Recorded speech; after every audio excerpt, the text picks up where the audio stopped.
First of all, I want to thank my board. Good morning, friends. Good to get a chance to be able to see you. For several of you, to get a chance to be able to see you again. For those of you that are here for the first time, welcome to the United States and to Washington, D.C., where everything goes smoothly and perfectly, just like all government does everywhere, okay?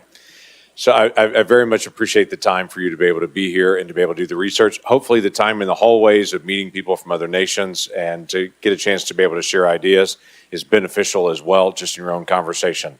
I want to just highlight a few things as we're working through our own national security challenges, as each of you are, but I do want to wrap up what Matt just said on the video there as well.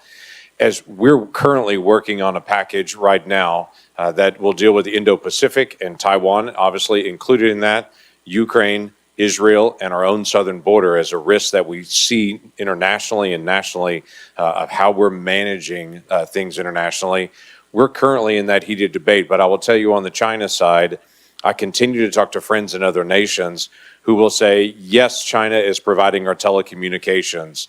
Yes, they're providing our data systems. Yes, they're providing our security systems, our cameras, our everything else, but it's fine. And I smile at them and say, China is an expert at harvesting your data for their benefit. And so if you have Chinese systems attached to your telecommunications, everything else, you're not the only one looking at it.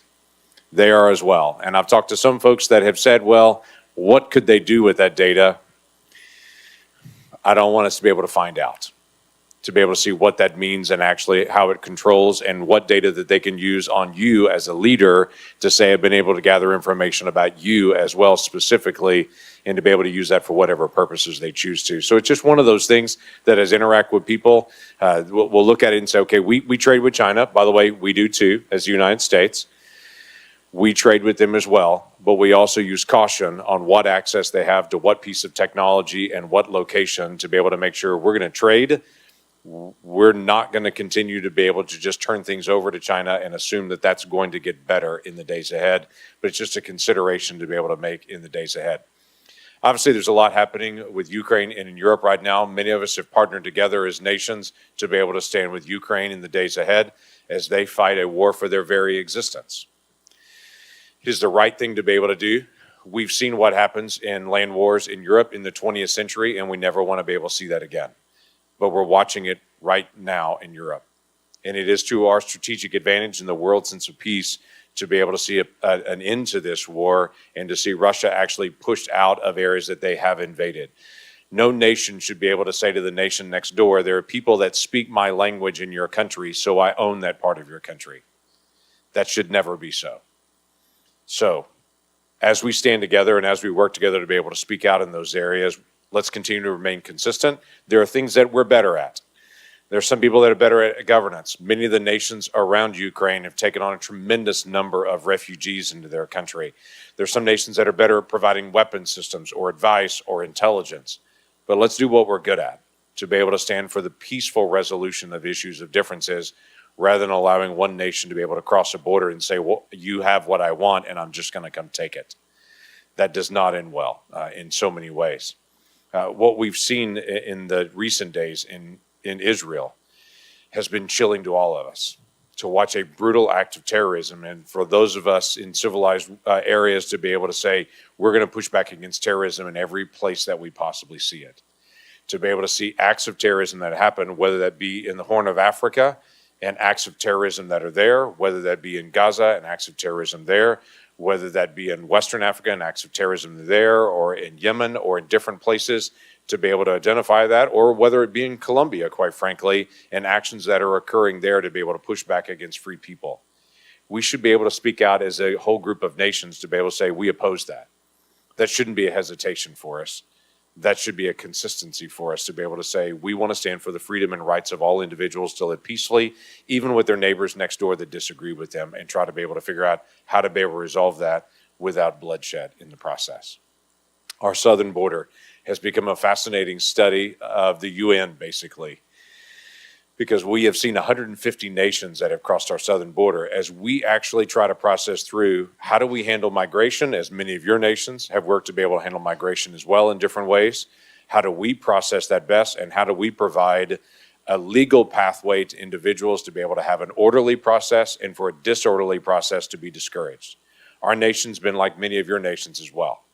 We've had seasons where the disorderly process of migration has caused chaos in our cities and communities as we try to be able to figure out how to be able to process through that and also to be able to manage national security risks at the same time. We have all struggled on that together, and we will continue to be able to work on that in many ways. And in the days ahead of the United States, that's going to be one of our priorities as well, is to be able to manage what's happening on our own border and our own engagement to make sure that we're continuing to welcome people from around the world as tourists, as business opportunities, and yes, to be able to become citizens of the United States, but to also say that the border is not just open for everyone who wants to be able to abuse our system and to be able to find loopholes in our law as well.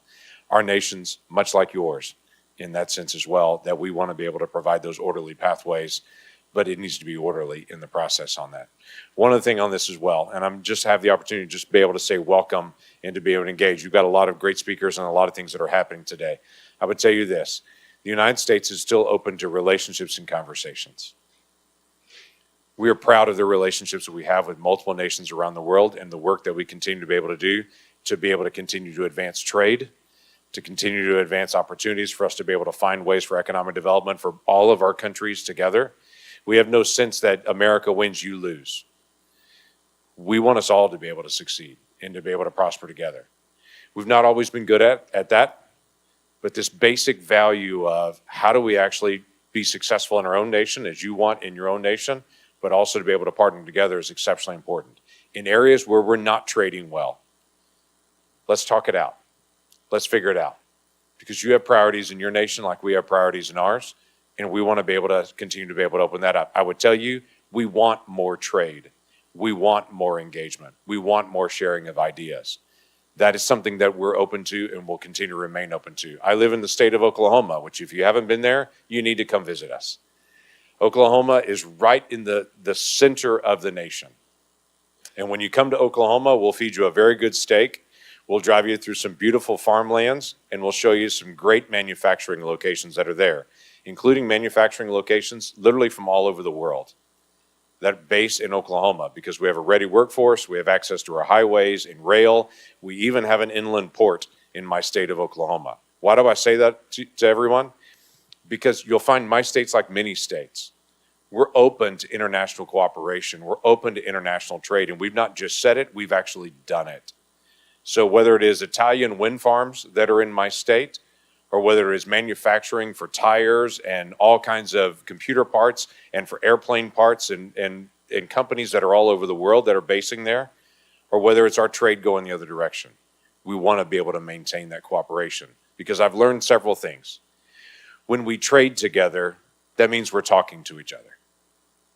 That means there's opportunities to be able to develop that. When nations don't trade with each other, it's easier to divide each other. When nations all work for free speech, that we're protecting the rights of individuals to be able to agree and disagree, and we can have open dialogue as nations because that nation has open dialogue within itself, we have fewer problems. Our greatest challenges internationally are nations that control the speech, faith, press of their own people because we have so little value in common. But nations that are open to speech, open to free press, open to freedom of faith, we find great cooperation. We've kind of an ongoing statement is we seldom end up in a war with another nation that has freedom of religion. And I know that may sound like an odd statement to be able to make, but where there's freedom of faith to be able to thrive, there's often just freedom as a value to be able to thrive. We in the United States have been very proud that we continue to be able to push to say any person can have any faith of their choosing, change their faith, or have no faith and be respected as an American. Because we want to allow faith to be able to thrive among our people. Now, as Robert mentioned, I'm a follower of Jesus personally and who I am. And I spend a lot of time in my own faith to be able to both read scripture and to be able to make sure that I'm living in the values consistent with my own faith. But a person that's next to me that has a different faith shouldn't intimidate me or frighten me. That should be welcome in a community. To say, I want to be free to be able to live my faith, to be able to follow the tenets of Jesus, to be able to say that I've been forgiven and I'm able to live out of that forgiveness. but person next to me who shares a different faith, I should also respect their right to be able to live that faith as well. When that thrives within a nation, the nation experiences true freedom because your most precious possession that you own is your own faith. And when the government has the right to come reach into your soul and to try to remove your most precious possession, they have the right to remove anything. And that is an oppressive nation. So for us, we do lift up this value of faith, of speech, of press, because it's the right for an individual to be able to express their conscience, to be able to express their faith, because it's also a barometer of how autocratic a government really is. What are they willing to take and control, even your own soul?